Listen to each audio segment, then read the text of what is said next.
You don't know what you got till it's gone. Whatever it is, to get back takes so long. Oh. They're going to drag it out.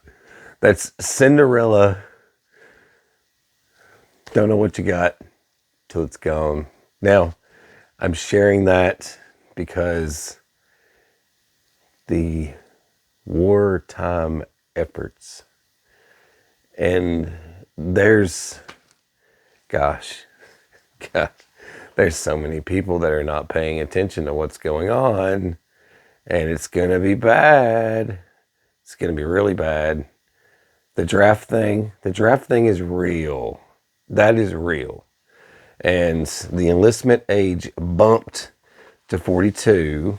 And now, those of you that don't remember World War II, I know a lot of you probably weren't around for that. My grandfather was. He was a sergeant in the Army, but it's crazy how he got promoted. Literally, people died. People would die. It's like, gosh, let me share this with you, because it's just what I'm seeing right now is exactly what my grandfather told me.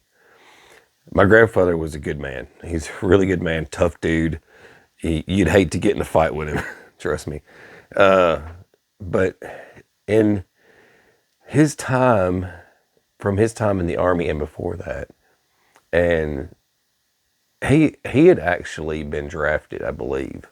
So I think he was going to enlist anyway. He was going in anyways, and they said, you were already on the list to be drafted. That's how come I know so much about the draft. My grandfather taught me all about that stuff when it happened to him. I don't remember so much because I wasn't in during World War II, so I couldn't tell you that. I just know from his experience and what he shared with me. Now, up in that portion where it was a buildup, okay, there were acts and things put in place because of a wartime effort to build supplies, make supplies, and look, leadership uses keywords to keep people from freaking out. They say it a certain way to keep you from. It's kind of like this. They ready you. You know what I mean? It's like, hey, like if I'm giving a demonstration, hey, every one of you, I need you to scoot forward. Right now, you watching, just scoot forward, scoot forward. Now I want you to breathe out. Now, one thing you can leave here today with is knowing that I left you on the edge of your seat and breathless. Someone did that to me one time. I said, what just happened? They prep you for this stuff, okay? Now, it's like the energy thing. Look, everybody knows it's like fuel issue and the straits, the Iran deal is not happening. It's not going to happen. War is happening, and lots of it. Other countries are getting involved now.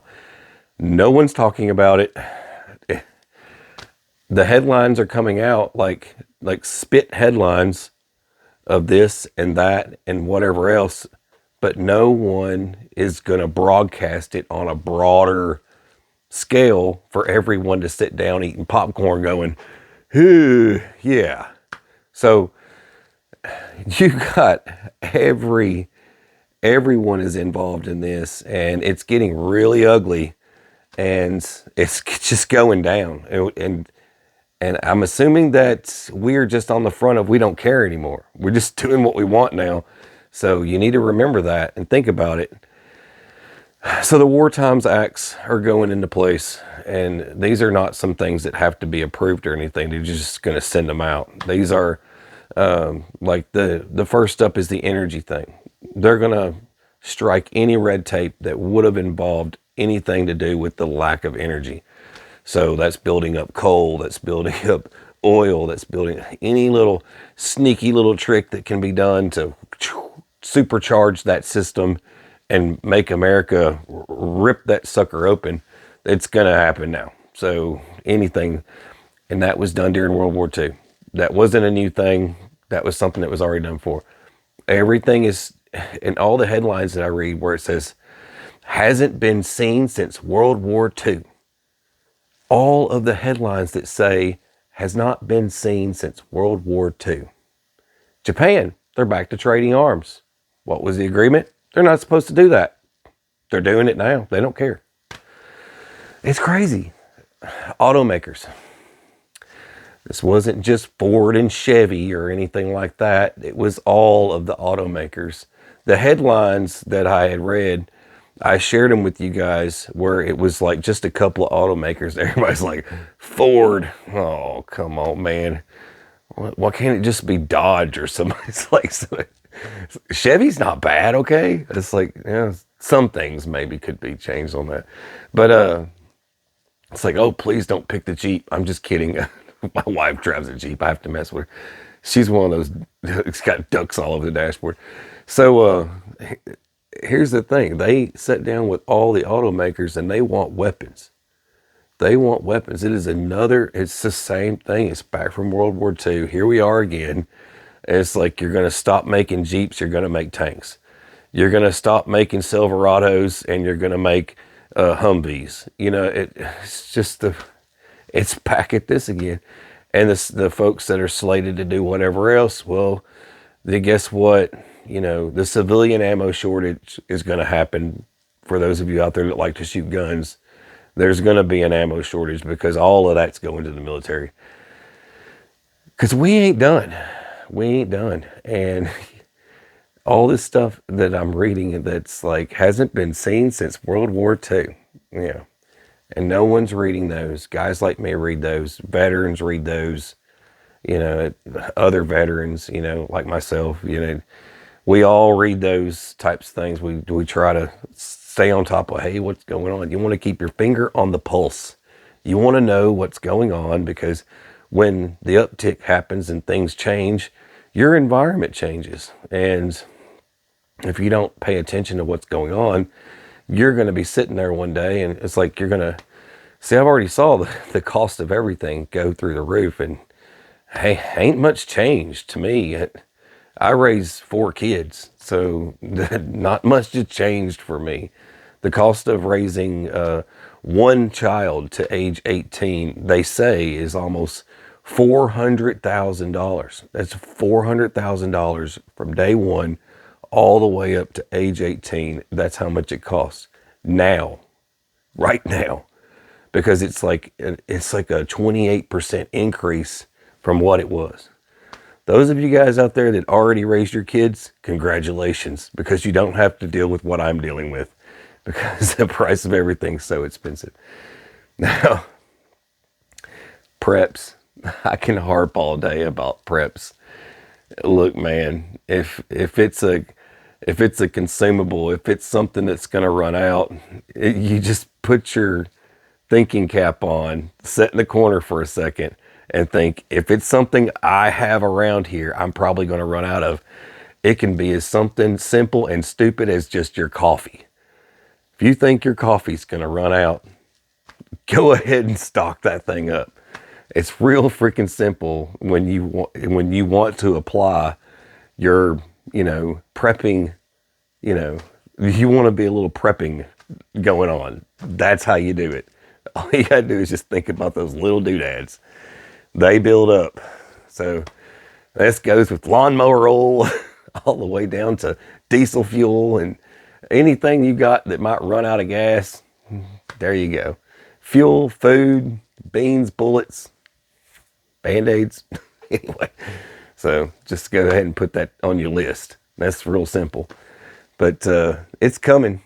It's coming. It's coming fast. And no one's talking about it. And everybody's just like, ugh. Got the blinders on, going about your day, thinking everything's hunky-dory. There's droughts going on. There's farmers that can't get fertilizer. There's all kinds of crazy stuff going on, and we get a little sidetracked. So just bear with me on that. I try to share what I can. But the situations are very important, because Next up are other countries. Cuba. Cuba's going to become U.S. I told you guys that Argentina. I told you guys about Argentina. I told you guys about Iran. I told you guys these things were going to happen long before anyone ever pulled the trigger on those things. I said, how much you want to bet they're going to take? They're going to take this place over here. They're going to take this place over here. They're going to go here. They're going to go there.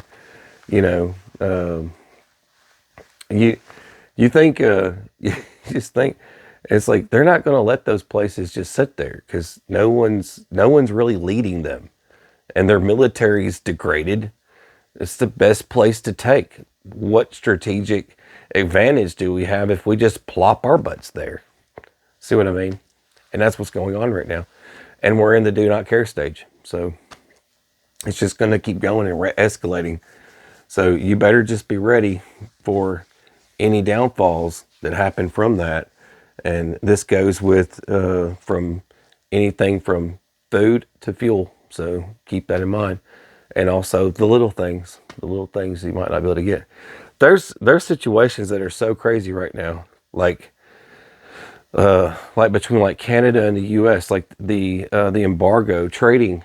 Trading is halted. There's no bringing stuff here. There's absolutely no one is talking about it. No one has even mentioned it. It's complete whole entire country used to be the best good buddies. It is just dead. It is dead. There's no more. It's like completely gone straight antisocial. It's crazy. Look some of that stuff up. It's wild. I mean, there's plenty of examples of it, but it's just wild how everything's in some places have just completely died. Relationships with the United States are gone in certain places. You better pay attention. But I'm seeing all this. I'm like, man, I really hope they fix that situation because that's not good. But here we are. Anyways, keep your head on a swivel. Be ready for what's coming because war is nothing but more war, and it's just going to keep going and going, and it's not going to stop. And I bet you anything, it's not going to stop until someone pops one of them little red buttons simultaneously. I'm telling you, it's getting bad. People the big mushroom cloud and all that fun stuff. So be paying attention to what's going on. Protect your family. And God bless. Take care. Stay sane. Please share the video.